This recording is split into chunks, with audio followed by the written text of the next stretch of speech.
Doctor साहब, अभी तक जो पाकिस्तान की डिप्लोमेटिक सक्सेस है उसकी वजह से ये प्रोसेस शुरू हुआ है, यहाँ तक पहुँचा भी है। लेकिन मैं आपसे ये डिस्कस करूँगी कि अभी बीबीसी की एक रिपोर्ट आई है आज ही ताज़ा, जिसमें ये जिक्र किया गया है कि इंडिया पाकिस्तान को सिफारती सतह पर कमज़ोर करना चाहता था, तनहा करना चाहता था, लेकिन वो खुद सबके सामने तनहा होकर रह चुका है। आप क्या समझते हैं कि इसराइल की कुर्बत आज इंडिया को सिफारती तौर पर तनहा कर चुकी है, ये वजह बनी है? क्या इंडिया ने ये नहीं देखा कि उसको इस पीस प्रोसेस में शामिल होना चाहिए जहां दुनिया मिलकर कोशिश कर रही है और पाकिस्तान इसमें सरफहरिस्त है? जी हाँ, क्योंकि इंडिया की फॉरेन पॉलिसी उसका भी बुनियाद और उसका महवर जो है वो वही आरएसएस की सोच है, वही बीजेपी की सोच है, जिसकी वजह से उनकी फॉरेन पॉलिसी जो एक मुतदल फॉरेन पॉलिसी होनी चाहिए, जो एक सेकुलर कंट्री जिस तरह वो क्लेम करते हैं होनी चाहिए, वो रह न सकी। और जब वो रह न सकी तो फिर ऑब्वियसली उनका बैलेंस बरकरार ना रहा। और जब बैलेंस बरकरार ना रहा फॉरेन पॉलिसी में, और जब बैलेंस आप खो बैठते हैं फॉरेन पॉलिसी में, तो आपके मुल्क पर यानी इंडिया पर लोगों का कॉन्फिडेंस कम हो जाता है। दुनिया या अक़वाम की मैं बात कर रहा हूँ। और जब कॉन्फिडेंस कम हो जाता है तो आप आइसोलेट हो जाता है वो मुल्क। और यही कुछ हुआ, और यही कुछ हुआ इंडिया के साथ, और यही कुछ बीबीसी कह रहा है। बीबीसी क्या कह रहा है कि उनका फॉरेन ऑफिस जो है बिल्कुल चुप साधे बैठा है, उसको बिल्कुल सांप सूंघ गया है। मतलब मैं आप उसको वजाहत कर रहा हूँ, लेकिन वो कहते हैं कि ये तो कम्प्लीटली साइलेंट है, बीबीसी कह रहा है। और फिर वो कह रहे हैं कि जी most of the head of states और दूसरे ममालिक जो है उन्होंने तो पाकिस्तान की पजीराई की है, जो पाकिस्तान ने एफर्ट्स इसमें की है। तो दोबारा उनको आग लग गई जो मोदी सरकार के इर्द गिर्द और बीजेपी के लोग हैं और आरएसएस के लोग हैं। तो वो और उसकी वजह भी बता दी बीबीसी ने। कहते हैं कि जी इजराइल से जो कुर्बत उन्होंने रखी तो वो अपना बैलेंस खो बैठे, और यही बात मैंने आपसे की। तो इन तमाम चीजों का अगर आप अहाता करें तो यही वजह है कि पाकिस्तान ने अपनी ट्रांसपेरेंसी, अपनी सिंसियरिटी, अपने मुतदल फॉरेन पॉलिसी जिसे कहा जाए बैलेंस्ड फॉरेन पॉलिसी, उसके तहत पाकिस्तान ने दुनिया को एक ऐसी नक्शा दिया, दुनिया को कैसा यकीन दिलाया कि पाकिस्तान इस खित्ते में एक स्टेबलाइजर का भी रोल अदा कर सकता है, और इस खित्ते में एक इतने बड़े कॉन्फ्लिक्ट में मीडिएटर का भी रोल अदा कर सकता है।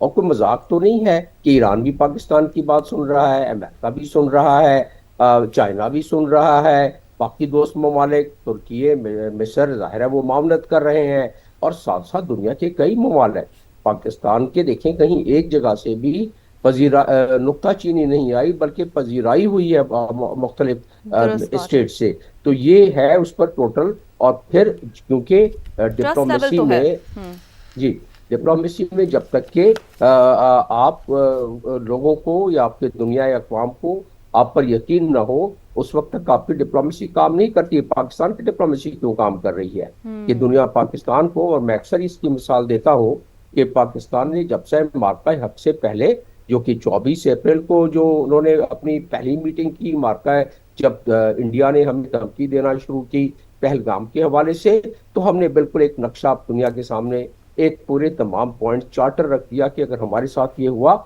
तो फिर हम अपने इंटरनेशनल कानून के मुताबिक यकीनन हम अपना स्कोर सेटल करना जानते हैं। और जब ये सारा हो गया मामला, मार्का हक से हमने जो जीत लिया अपने और दुनिया को दिखला दिया अपने कुव्वत का कि क्या कुव्वत पाकिस्तान रखती है, कि अपने से कितने गुना मुल्क और की ताकत को किस तरह। तो उसके बाद आखिरी नुकता ये कि ये जो 6 अप्रैल को दोबारा जब मीटिंग की तो हमने तमाम चीजों का अहाता कर दिया। ये दो बुनियादी पॉइंट्स मैं आपके नाजरीन के लिए लाना चाहता था कि ये पूरे जितने एलामिया जारी हुआ पहली मीटिंग में और दूसरी मीटिंग में, जहां तमाम मुताल्लिका कायदीन थे, तो उसने दुनिया को ये बताया कि पाकिस्तान जो कहता है वो करता है। पाकिस्तान अब ट्रांसपेरेंसी के साथ अपनी फॉरेन पॉलिसी चला रहा है। और उसी वजह से आज जो आप देख रहे हैं ईरान के हवाले से जो कॉन्फिडेंस रिपोर्ट किया गया है, ये बात दुरुस्त है कि पाकिस्तान यहाँ तक ले और आया, जमील साहब, किसी को अगर उम्मीद नहीं अगर आप थी। मुझे इजाज़त दें, मैं आपकी गुफ्तगू को दरिया को कूजे में बंद करूं, तो रीजनल स्टेबलाइजर भी पाकिस्तान, मीडिएटर भी पाकिस्तान, पीस मेकर भी पाकिस्तान, पाकिस्तान का ये रोल रहा है। इसी बात की तरफ मैं आबिद साहब आपकी भी तवज्जो दिलाना चाहूंगी कि थोड़ा सा अगर हम देखते हैं और ये बात करते हैं कि इंटरनेशनल रिलेशंस में कहा जाता है कि कॉन्फ्लिक्ट तो एक बहुत नॉर्मल चीज़ है, खुदा न खासा आगे भी तनाज़ात में। अब जो पाकिस्तान का रोल रहा है, बहुत सारे ममालिक का पाकिस्तान की तरफ ट्रस्ट लौट आया है, एक बार फिर पाकिस्तान ने एक बहुत रोल मॉडल का रोल निभाया है। क्या समझते हैं पाकिस्तान का ये मकाम आगे पाकिस्तान का कद काट किस तरह बढ़ा सकता है?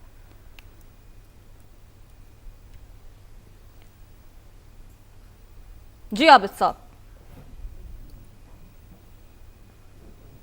गालिबन अगर जमील साहब आपने मेरा यही सवाल सुना हो तो मैं चाहूंगी थोड़ा सा आपकी भी, जैसे कि आपने अपनी गुफ्तगू में जिक्र किया कि पाकिस्तान ने एज अ पीस मेकर अपना बहुत ही शानदार रोल निभाया है, ना सिर्फ पीस मेकर बल्कि रीजनल स्टेबलाइजर के तौर पे भी।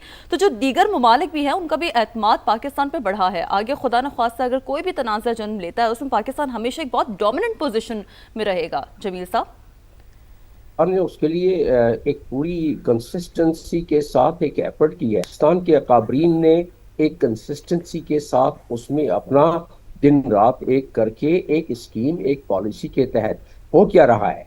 और पहले क्यों पाकिस्तान इतनी इस बामो उरूज पर नहीं था।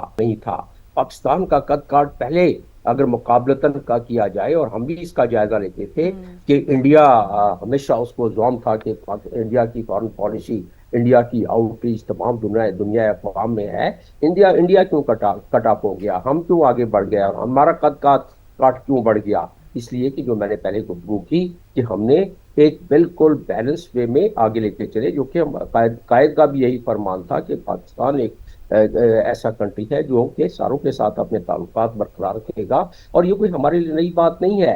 हमने चाइना और अमेरिका जब एक दूसरे की नज़रों में नज़रें नहीं मिलाते थे, तो उस वक्त भी हमने अमेरिका को चाइना से मिलवाया, और एक उसके लिए काफ़ी हमने डिप्लोमेसी की। जब जेनीवा अकॉर्ड हुआ उसमें सोवियत यूनियन, अफगानिस्तान, अमेरिका, उसमें हम बीच में पड़े। इसी तरह दोहा एग्रीमेंट, तो पाकिस्तान के डीएनए में ये शामिल है कि पाकिस्तान इस किस्म के मामलात के तजर्बे रखता है।